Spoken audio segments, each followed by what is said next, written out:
スティーブン・フルトン WBC、WBO 世界スーパーバンタム級統一王者、21戦21勝 8KO 無敗。高いディフェンス力とテクニックを持った選手で、井上尚弥選手の次戦の相手であり、最大の敵と言われています。今回はそんなフルトンがどのような選手なのか、その強さを解説しつつ、井上選手との試合の予想をしていきます。1994年、フルトンはアメリカのペンシルベニア州フィラデルフィアに生を受けます。フィラデルフィア南部の忘れられた端っこと呼ばれる貧しい地域、夜には銃声が当たり前のように鳴り響く街で彼が産声を上げた時、父親はすでに刑務所におり、残された母親の手一つで3人の姉妹と共に育てられたといいます。フルトンは当時のことをこう語ります。自分が育った環境は暴力や犯罪がはびこっていた。だがボクシングに夢中になってそうした環境から離れることができたんだ。何か事件があった時、もし自分がジムで練習していなかったら、もし試合で留守にしていなかったら、いつだってそんな事件の当事者になっていた可能性はあった。華麗なボクシングスタイルからは想像できない過酷な環境で育ったフルトン。かつて多くの選手が貧困や劣悪な環境からスターになったように、フルトンもまた自らの拳で人生を切り開いていった選手なのです。12歳でボクシングを始めたフルトンは数年間アマチュアでの試合後、2014年にプロデビュー。そして2021年1月、18戦全勝 8KO の戦績と7人の無敗選手に初黒星を与えた実績を引っ提げ、 WBO 世界スーパーバンタム級王者アンジェロ・レオに挑戦します。レオはメイウェザーの教え子で、彼もまた無敗でした。試合が始まると、レオのインファイトの圧力に手を焼く展開になります。しかし次第にコンパクトなパンチを当てていくと、ディフェンシブなスタイルからインファイトで打ち合いに行きます。本来打たせずに打つアウトボクシングのフルトンですが、インファイトでも正確なパンチを駆使し、引き出しの多さを見せます。終わってみれば3対0の大差判定勝利で WBO の世界王座を獲得するとともに、無敗の王者に初黒星をつけたのでした。そしてその8ヶ月後、次の相手は WBC 世界スーパーバンタム級王者ブランドン・フィゲロア。 WBO、WBC の2団体統一戦、またも無敗同士の対決です。フィゲロアは日本の山中選手に勝ったことのある当時無敗のネリをレバーブローで沈めた実力者です。試合が始まると、序盤はアウトボクシングをするフルトンですが、被弾を気にしないフィゲロアの圧力に頭をつけてインファイトに応じます。試合は白熱した打ち合いに。手数のフィゲロアか、正確性のフルトンか。判定は2対0でフルトンの新勝、 WBO、WBC の2団体統一王者となり、2本のベルトを無敗の王者から奪ってみせたのでした。勝利者インタビューではフィゲロアが割り込み、みんな誰が勝ったか分かっていると判定に不服を唱えるほど、フルトンが苦戦した試合となりました。2022年6月には元 WBA、IBF 世界スーパーバンタム級統一王者ダニエル・ローマンと防衛戦を行います。現 WBA、IBF 統一王者ムロジョン・アフマダリエフに王座を奪われるまでチャンピオンだった選手です。試合はフルトンが距離を取りながら鋭いジャブやワンツーを打ち込み、相手が入ってきたらクリンチなど持ち前のディフェンス力を生かしたアウトボクシングをします。下がりながらのカウンターなど的確に当てていったフルトンが3対0の大差判定勝利。見事2団体防衛に成功しました。21戦21勝 8KO 無敗。KO 率は高くありませんが、21勝のうち9人の無敗のボクサーを破ってきた選手です。そして次に防衛する相手がバンタムから上がってきた無敗の井上尚弥選手となります。ファイトスタイル。フルトンのファイトスタイルは基本的には打たせずに打つアウトボクシングです。顔を前に出したフィリーシェルの構えで機敏なバックステップ、鋭いジャブを多用し、相手の射程圏内にとどまることを嫌います。同じディフェンシブな選手でもポール・バトラーのようにブロッキング主体ではありません。射程圏内の相手のパンチに対してはダッキングやスウェーなどの黒人特有の柔らかいボディーワーク。境遇もそうですが、ファイトスタイルもメイウェザーに似ている選手です。近距離の場合、相手の腕を掴んでのクリンチワーク。そして驚くべきところは状況に応じてインファイトも辞さないところです。普通アウトボクサーは相手の土俵であるインファイトは苦手ですが、フルトンはアウトボクサーであるにもかかわらずインファイトという引き出しがあります。オフェンスは井上選手のように効かせるパンチを打つというより、的確にパンチを当て有効打を積み重ねてポイントアウトするタイプです。フルトンの強みと弱点、それに対する展開予想。ではフルトンの強みと弱点は何があるのでしょうか。自分なりに分析し、それに対する井上選手の対応を予想しました。皆さんの分析もぜひコメント欄にて教えてください。フルトンの強み。自分が考えたフルトンの強みは、クリンチワーク、ロープ際でのエスケープ、インファイトでの押し合い、下がりながらのカウンター、多彩なパンチ、判定の戦い方に慣れているです。これらの特徴の多くは井上選手が今まで戦ってきた相手が持っていなかったものです。クリンチワーク。フルトンはクリンチを非常に多用します。相手が距離を詰めてきた時、逆に自分から近づきクリンチで相手のパンチを防ぎます。これはかなり厄介で、相手としても当たる距離なのにパンチが出せずフラストレーションもたまるでしょう。しかし井上選手にとってはある意味チャンスになると考えています。バックステップが得意なフルトンですが、それ以上に得意なのが井上選手です。常に前後の距離設定で最適な距離を保つ井上選手は、バックステップでまずクリンチをさせないのではないかと考えます。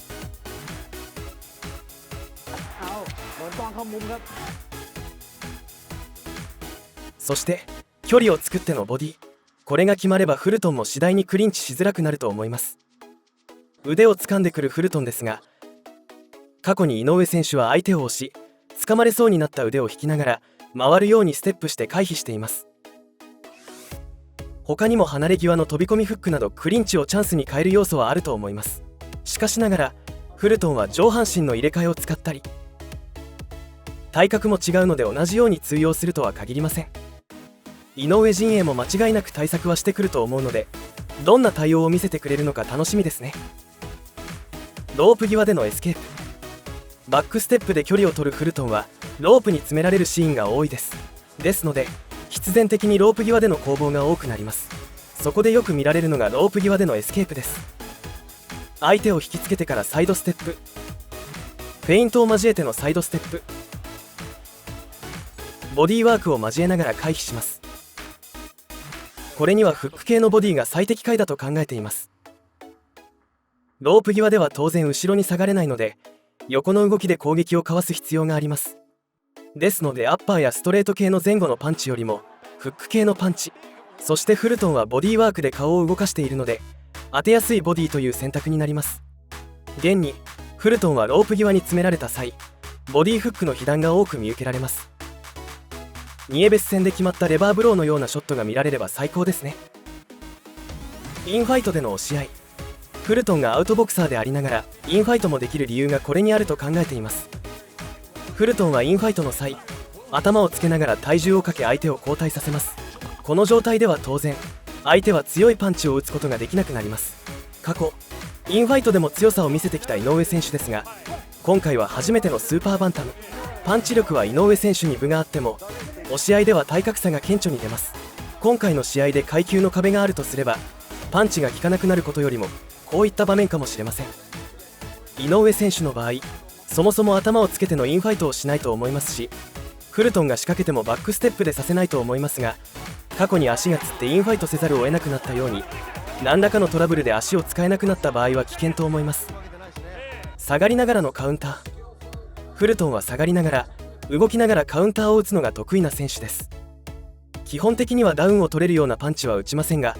時にビッグパンチも放ってくるので危険であることは間違いないでしょう。しかし井上選手が負けるほど被弾するかと問われると答えはノーです。井上選手自身、本当はディフェンスが一番得意というように、恐ろしいほどのパンチの読み、瞬発力でパンチをかわすのが得意です。それはパンチの打ち終わりであってもです。そして不用意に何発も打ちながら追いかけるタイプでもありません。何発か当てられることはあっても判定で負ける、あるいは KO されるほど被弾はしないと思います。ただしそれは井上選手の心に隙がない場合です。過去井上選手はスピードでかわせると思ったと油断してドネアの左フックを食らい、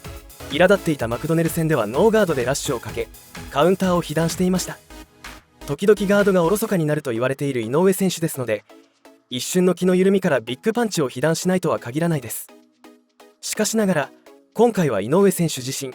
過去最高のモチベーションと言っているように最大の緊張感で挑むと思いますので、その心配は杞憂かもしれません。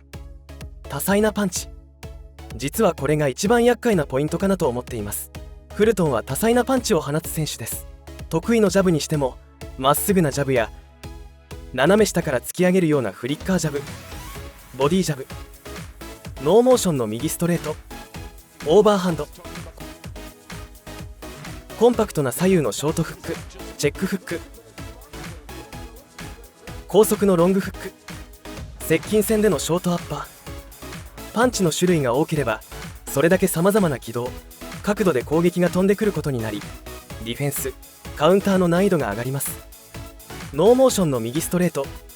チェックフック、高速のロングフックはメイウェザーも得意としており、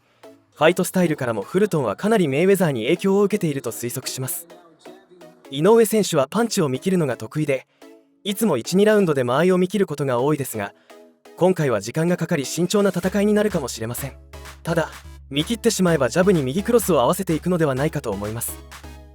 判定の戦い方に慣れている。戦績からも分かるようにフルトンは判定が多いです。特に3回の世界戦を含む直近4戦は全て判定です。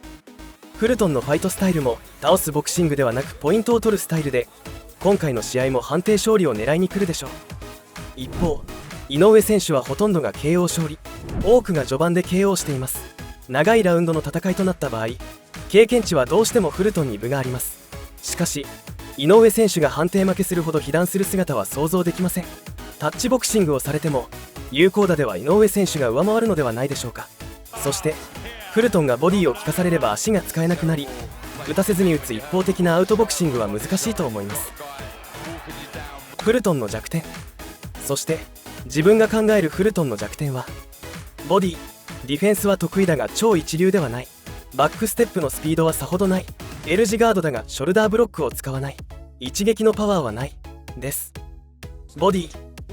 フルトンはボディの被弾がとても多いです。特にインファイト、ロープ際での被弾、顔面への攻撃はステップやボディワークでかわしますが、ボディへのディフェンスはうまくないように思います。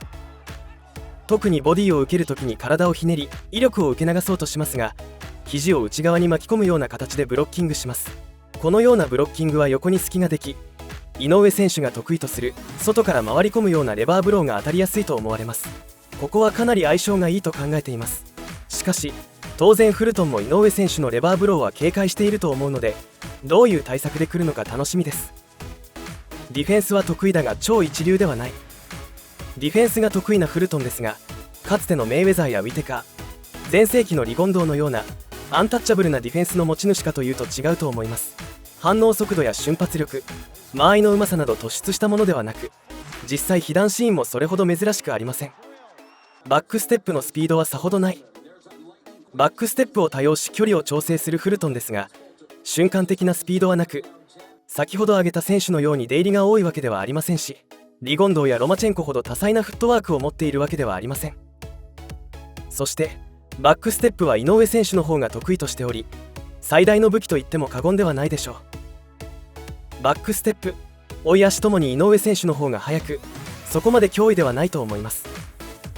L 字ガードだがショルダーブロックを使わない。フィリーシェルと呼ばれる L 字ガードの構えを多用するフルトンですが、メイウェザーのようにショルダーブロックをあまり使いません。この構えは前手を下げるので、当然左側の顔面に隙ができます。しかし肩を上げ体を反らせることで、相手の右ストレート、右フックを滑らせていなすのがフィリーシェルの基本ですが、フルトンは得意ではないのかあまりしません。メイウェザーはロープ際に詰められるとショルダーブロックをしながら細かくカウンターを打ちますが、フルトンはダッキングやスウェー、クリンチ、両腕を上げてブロッキング、バックステップしながらカウンターをします。その中で被弾するシーンも多く、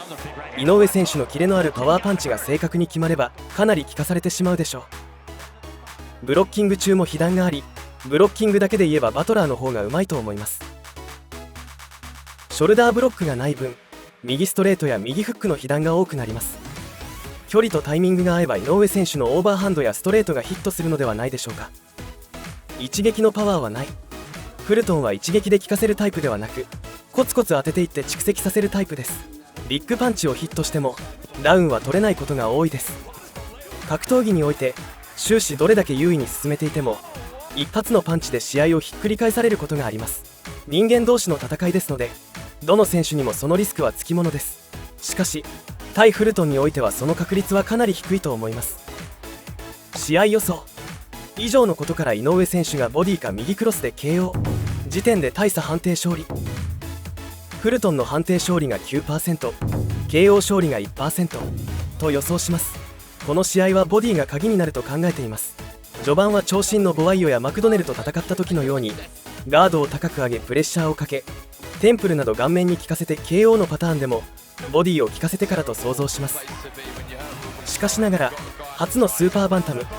今までに戦ったことのないタイプなど未知の要素が多くあり、